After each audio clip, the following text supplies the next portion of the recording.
Para el buen vivir, el pensamiento crítico es una manera constructiva de ser. En la cultura del buen vivir, el pensamiento crítico no es una práctica circunstancial que activamos de manera paulatina cuando hay una discusión política. Por el contrario, es un estado de ser, es una disposición permanente de apertura, indagación, de propuesta, que nos permite habitar la realidad sin ser colonizados por ella. Es siempre una construcción dialogada, comunitaria, en lo posible consensuada. Sí, el pensamiento crítico no es otra cosa que la capacidad de analizar y evaluar la consistencia de los razonamientos de nosotros y de las otras personas, especialmente de aquellas afirmaciones que la sociedad acepta como verdaderas en el contexto de la vida cotidiana. No se trata de pensar negativamente siempre, sino de pensar de forma autónoma, objetiva, reflexiva. Ese pensamiento crítico no busca certezas absolutas, sino la riqueza de los matices. Mientras la polarización simplifica la realidad para hacer más fácil la descalificación de las opiniones diferentes a la nuestra, el matiz nos devuelve la complejidad del mundo.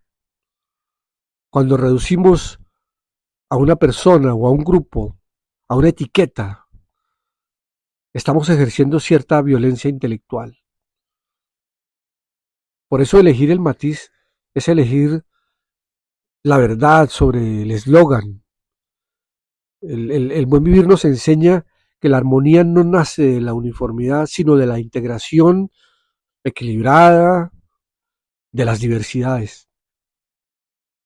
Quien conoce el matiz, quien lo estudia, prefiere la serenidad y la disposición de escuchar.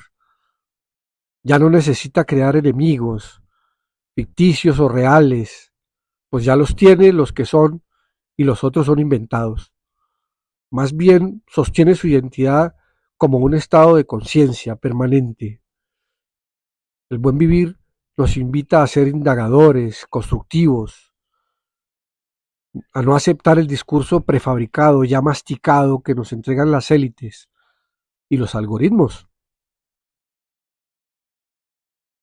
Así la indagación es también un estado de curiosidad constante por lo que hay debajo de la superficie, que hay más allá, que desactiva la reactividad, que nos invita a reaccionar con rabia ante un titular, pero siempre pensamos y qué más hay detrás de esta eh, actitud desorbitada, qué parte de la historia no nos están contando.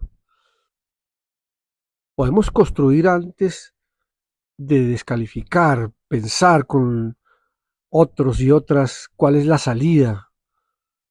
Al indagar precisamente recuperamos la soberanía sobre nuestra atención. Ya no somos consumidores de narrativas ajenas, sino arquitectos de nuestro propio juicio. Así, el pensamiento crítico no se queda solo en lo queja de un estado incompleto, porque esto no nos sirve si no proponemos salidas. La crítica debe ser el abono de la propuesta.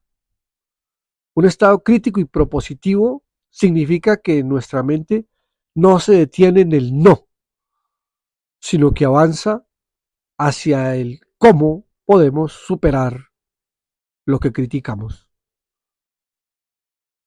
Ser entonces propositivo no es ser ingenuo, es tener la valentía de imaginar y proponer estructuras sociales, económicas, incluso afectivas, que sean consecuentes de un lado con la ecuanimidad y de otro con la propia vida, con la experiencia de la vida.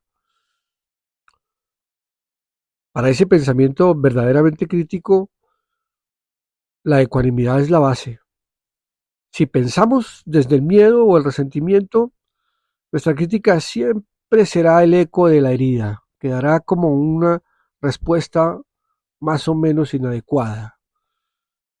Pero en cambio el buen vivir nos invita a cultivar un espíritu sereno que pueda sostener la contradicción, sí, pero sin angustia. Es ahí, en ese silencio interior, donde el pensamiento deja de ser una reacción y se convierte en una acción consciente y transformadora.